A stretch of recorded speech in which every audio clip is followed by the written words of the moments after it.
Welcome to the Tuck Shop Podcast. I'm Matt Cernell, recording here on the 27th of February. We just wrapped up Pitt Day of Giving live stream. So by the time you hear this, everything will all be over Wednesday morning. But we didn't want to leave you without an episode this week of the podcast. So while I'm kind of just welcoming you here now, we did sit down with Bruce and Brett Haselrig. Of course, a name that is very familiar to anyone who's been around UPJ for any amount of time. And they were both kind enough to spend a nice chunk of time talking to me, as well as David from Institutional Advancement joined us. So I'm going to play that interview, brand new, ready to go for this episode. But I just wanted to thank them for taking time to come and record ahead of time for us, as well as any of you out there who took the chance to participate in yesterday's Pitt Day of Giving, shared the information, made a donation. We very much appreciate it. And if you didn't get a chance to, you can donate by listening to the web address at the end of the episode. So let's go hear that conversation with Bruce and Brett Haselrig. Today's exciting. We get to welcome two guests to the show today, both Bruce and Brett Haselrig. Gentlemen, thank you both for coming and jumping on the show with us for a little bit. Oh, glad to show, man. Yeah, just coming up the stairs, so happy to be here. Yeah, your trip was very simple. I had a quick you had a little trip. bit of a longer trip there. Oh, Bruce. just 7 miles from downtown, that's all. Was it a flight of steps, though? I came up the flight of steps. That's true. Yeah, I didn't come up the elevator. Certainly a name that is known by many generations of UPJ alumni. Bruce, when did you first come to campus? Geez, you get me to think, huh? 73? What brought you? 72, 73, there you go. What brought me was Dr. Lowell Schaefer and Jack Freeman, the president of UPJ. In terms, I was teaching in Johnstown, and I was involved in a lot of community organizations and coaching wrestling is also in Johnstown. And they came and talked to me about potential coming up here and working in admissions and some other kind of things. And so that's what brought me here. I took a leap and never looked back. And you involved certainly in athletics, and actually we were just looking at some old yearbooks for digging around, actually creeping on some other alumni we were trying to get tracked down, and came across the 86 or 87 yearbook that they dedicated to you. Oh, right. At that point, it was Dean of Student Life? Right, it was Assistant Dean of Student Life. I came here as an Assistant Dean, and Lowell Schaefer was the Dean of Students, and then we progressed where it became he became the Vice President of Student Affairs, and I became Associate Vice President. All those kind of titles, but we were doing the same thing. Early on, very small staff. It was Dr. Schaefer, myself, and then people in the missions. And I used to help with the missions as well as starting the wrestling program, as well as handling student activities. We talked a couple weeks ago to Coach Pecor, and he shared some stories with you about you guys working together. Yeah. Some interesting tales. Speaking of admissions, Brett, you're now director of admissions, just downstairs, correct? Yeah, it'll be 4 years this March, and it's been a pleasant journey being back. This is a place I very attribute, as my home away from home. As my dad mentioned, he came up here in the mid-'70s, and when I arrived, I kind of grew up on this campus as well. Just with different events, that you would come up and participate in as a youth, whether basketball camps, swim lessons, different, academic camps. I do think I am potentially owed some back pay, as a kid, and this guy over here, Bruce, having his kids, stuff envelopes, make things for orientation. That's how short staffed he was. He would bring work home and give to his kids to do. That's right. Can we have a minute? Just Bruce, David, please. You and I are kindred spirits in this fact. Children of longtime UPJ who had to work as children. Yes. Is there some type of group we should be forming to we may want demand? to. No, don't listen to this, Bruce. You can't hear, but you might be part of the class action lawsuit that we should be talking about, maybe seeing. Yeah, potentially seeing what's Who out else there. is Paper cuts. That we had and that we earned. That workers' comp, those types of things. Maybe that's something we need to look into. Just all those hours that weren't really compensated for as kids. You and I are have the unique possibility of being the only employees coming up to 4 or 5 years of actual employment that actually is more like 30. Correct. Yes. Right? Yes. Okay. Yeah. That's right. You're right. I remember when Brett came up as a freshman and sophomore, and trying to get him involved with some activities with student groups. And I remember him telling members of the programming board, I was on this campus a long time before you were even out of elementary school. I was in the log cabin, and I was in the sports center, and I was putting up signs all over campus for J-Gal Band and Fleetwood Mac and all those kind of groups that we had. Yep. Let me ask a question. I don't want to talk any Haselrig smack talk, but so, Bruce, you did admissions, and Brett, you're doing admissions. You guys ever compare numbers? It's different, but Yeah. I definitely get when ever since I first got involved with recruitment and admissions, and also important to us is the Johnstown community. So I definitely hear from my father as far as things that took place, that they were doing, in this case for promotion, for students, from the greater Johnstown area, specifically greater Johnstown High School. And again, things that, I definitely try to continue on with, or ideas that, even though that was maybe 20, 30 years ago, things that still, can be done today, to promote the institution. Well, what I like to think about is we got involved in the community and did a lot of things to bring community members on campus for a lot of the events, speakers, quality entertainment. Same way with athletics too. We tried to do the same thing. Try to get kids to come up and come to the summer camps, did scholarships and all those kind of things, and let students see the other opportunities they had, in the future. So You talk a little bit about can't quite compare numbers and that difference. I'm going to ask the same question, different way to each of you. From your first day on campus, Bruce, to the day you retired, biggest changes. Because you were here and had a career that you worked and lived through that was a dramatic change in how campus is structured and size. Sure.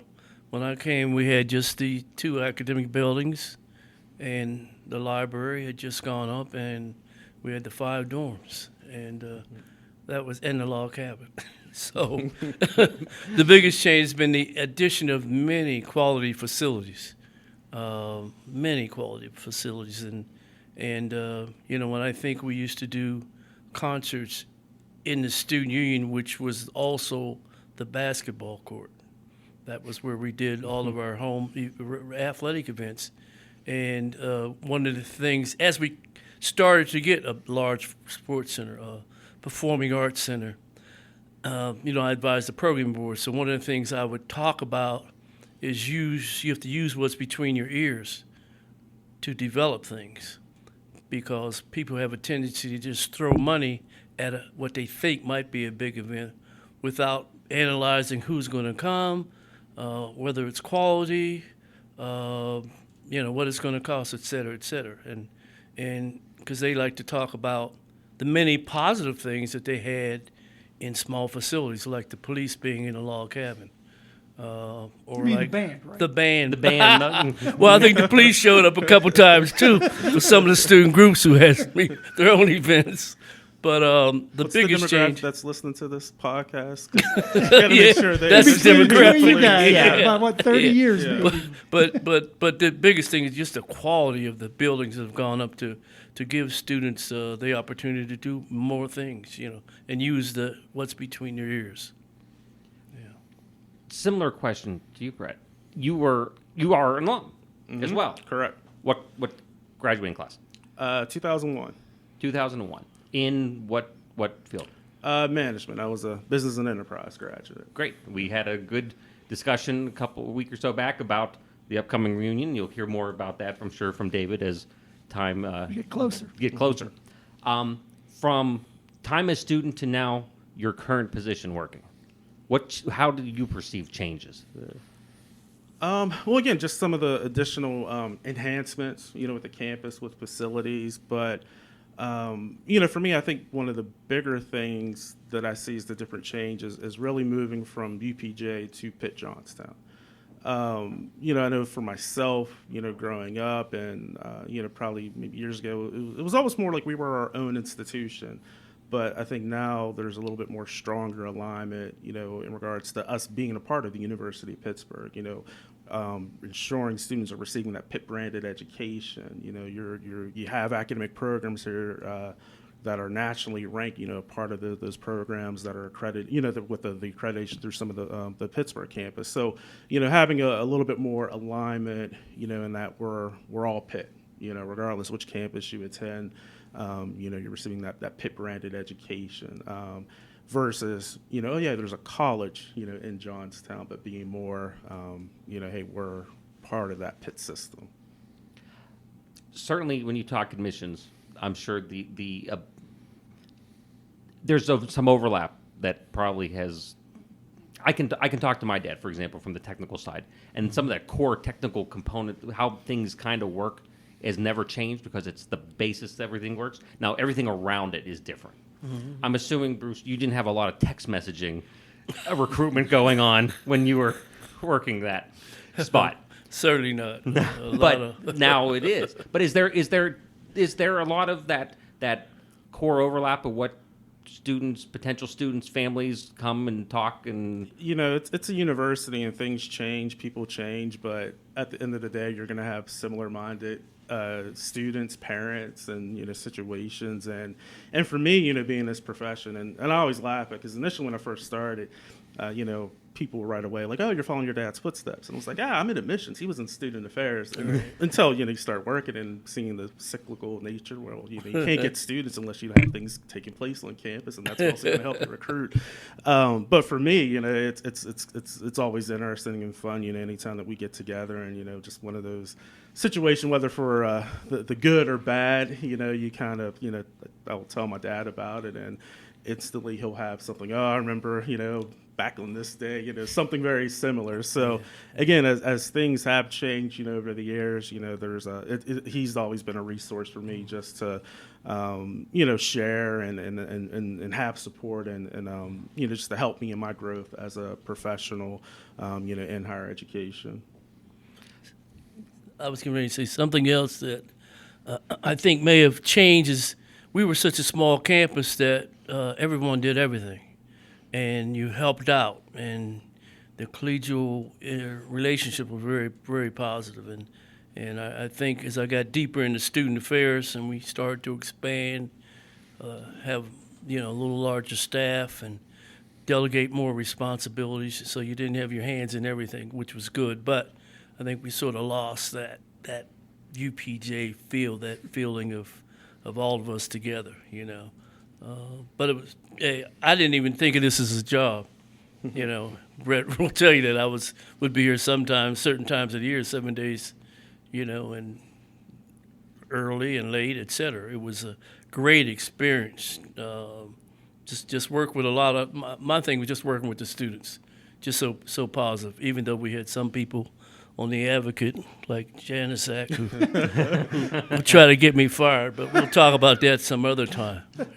Well, that's actually why this whole podcast came together, was to get to this moment, David. This is actually now just... Who says I'm not still trying? As my mom would say, he definitely spent, way too much time here, and this was, pre, cell phone, text messages, where you can easily check what time you're going to be home, and, for you guys see me now, and yes, I'm rocking and looking good, with the bald haircut here.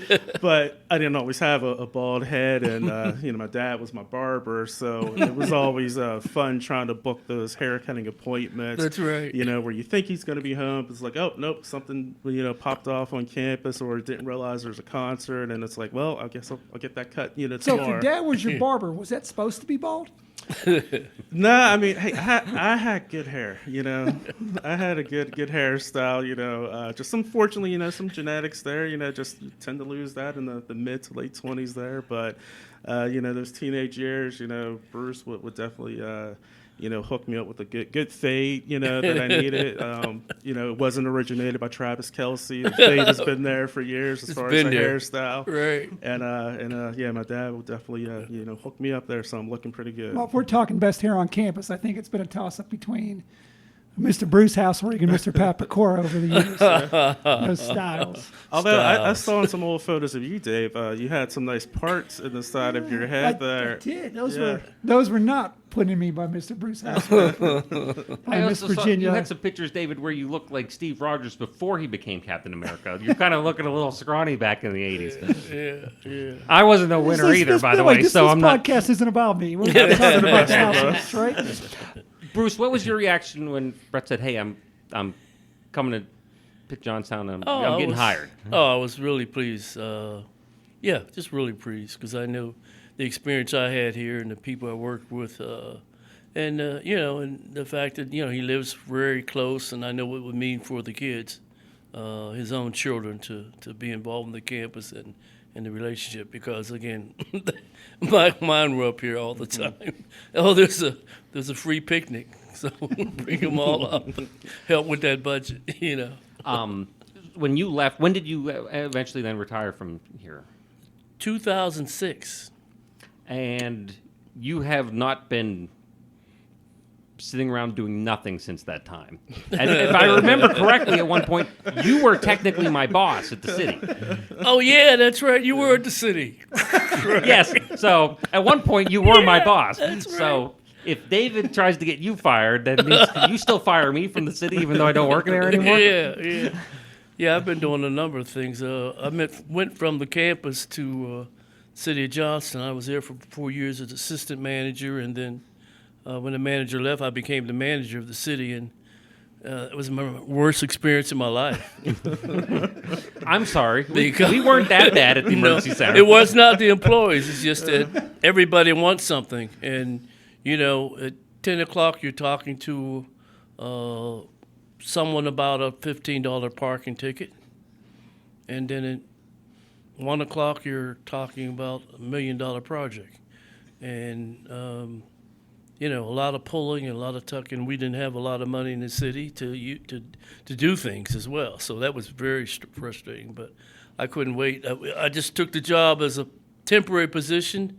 The city council wanted to keep me, but I kept telling them every Monday, get somebody who wants the job. I didn't retire from UPJ to deal with stress, this kind of stress. So since then, I have a company that's called the B. Haselrig Group, Bruce Haselrig, not Brett, and we do a lot of workshops for dealing with civility, diversity, equity, inclusion, school districts, corporate America, colleges, high schools. So it's been a lot of fun, and still involved in a lot of that was going to be my next question. How much are you around campus anymore? On a couple committees, and so I float in and out. So I'm on the Hall of Fame committee. I was on another advisory committee, and I come up and look at some of the events that happen occasionally. I'm in and out. We just had another class get announced for the Hall of Fame. Yes. So that's real exciting. Hopefully grab some of those folks and have them on the show here in the not too distant future, actually. Right. Yeah, it's in April. Already bought my table. Right. There we go. Yeah.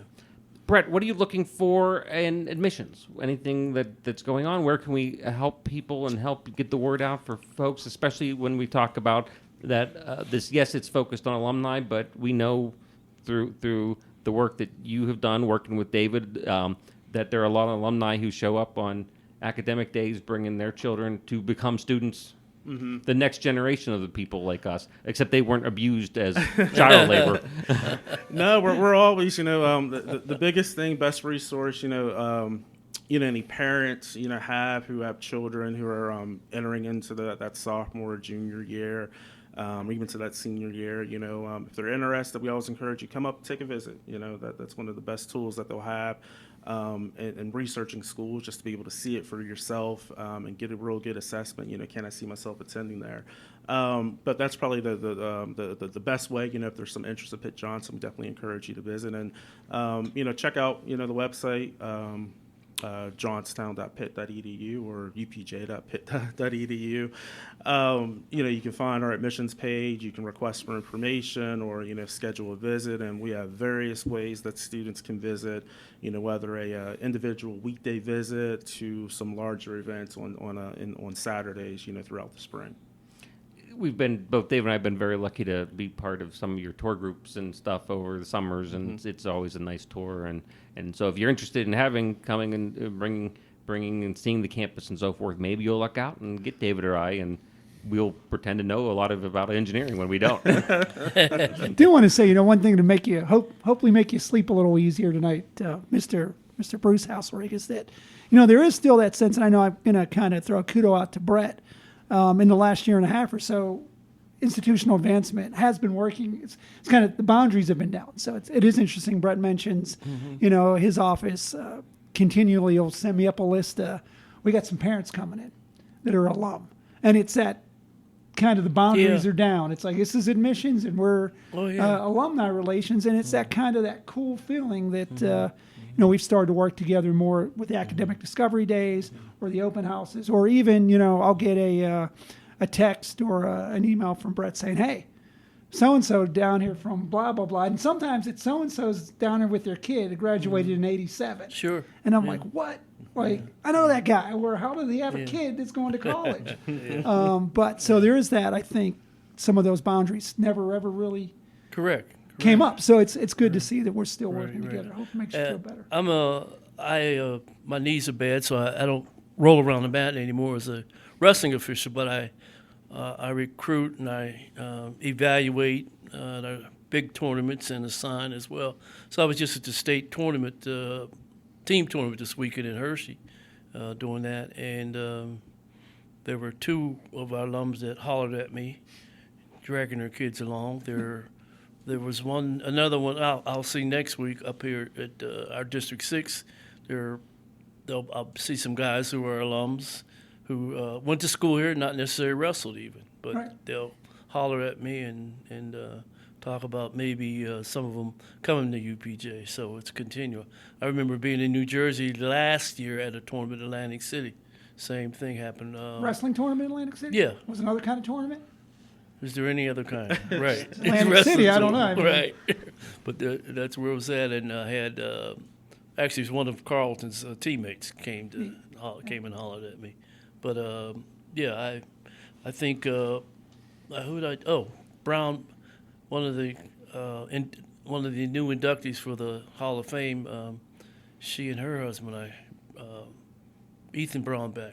His wife, wrestler. Yeah, every time he lives way out east, so anytime I'm out there somewhere and he's in the arena, he comes down and hollers at the edge and gets me to come over. Yeah. That's that neat part about alumni, though. Yeah, right. There's that connection. Right, they met each other. Well, it's always fun for me, now that I'm getting older, so now I'm like, I'm meeting people I graduate with who have kids, who are getting ready. It is creepy. It's creepy, but that was one of the fun things for me. Attending recruitment events and, the age group, a lot of them are graduates in the, mid to late 80s, early 90s. So, of course, they see the name. And, and hey, I'm Bruce's son. I'm Carlton's cousin. I'm accustomed to that, over the years. But what's been real fun is that, they'll stop by, like, for example, 2 years ago, we're at the Pittsburgh National College Fair, event, 800 colleges, 1,000 students, parents there. And, people are coming by initially they see the name tag and it's always, any relation to Bruce? And I'm like, yeah, that's my dad. And, whether programming board or advocate or some other student senate, and it's funny, I'll text them and like, hey, I'm talking to so-and-so. And then he'll say, oh, I remember so. And then like I'll tell the parent that, and they're just, blown away. I can't believe he remembers me, So that's just been a fun, aspect for me, just in meeting, with alums who have children who are seeking to enroll at Pitt Johnstown. Just nice to hear the stories, and again, it's both from Brett, from our perspective, being kind of having similar stories, and Bruce growing up and being around you myself for 40 years, right? Both here on campus and as again like my former boss. So, if people want to know more about what you're doing now, Bruce, with your organization, is there a webpage? Can we direct them to a phone number? I have a website. It's Haselrig. All those wwws. Yeah. So, but if they would be email though, but B_Haselrig group at Yahoo. That's my email. Yeah, that's my email. Sales 814-659-0982. He gets a lot of those, and he refers people to me. It just happened this last week with 2 people. See that the grasshopper has become the teacher. Right. But a lot of it is a lot of word of mouth from from people refer me and stuff. So we just did, and I have a group of about 5 other folks that I interact with and then interchange in terms of what we need to do, with school. So most of the school districts around here we've been a part of, As always, both the work you do now, Brett, and helping us, especially as a faculty member, make sure I got people in my class to come listen to everything that I talk about, and Bruce, the work you've done over the years and the friendship that you've given so many here on campus and the alumni. Thank you both for taking about a half hour out of your afternoon here and sitting with me and sitting with David and talking to us about what campus and UPJ and everything here has meant. Okay. No problem. Thanks for having us. We appreciate it, even though David finds those old pictures of me. From lapel to lapel. Yeah. That was funny. The Tuck Shop podcast is recorded live on the University of Pittsburgh at Johnstown campus. Update your contact information with us by visiting johnstown.pitt.edu/alumni. Connect with us online via Facebook and LinkedIn, or consider donating to the university at giveto.pitt.edu/giveupj.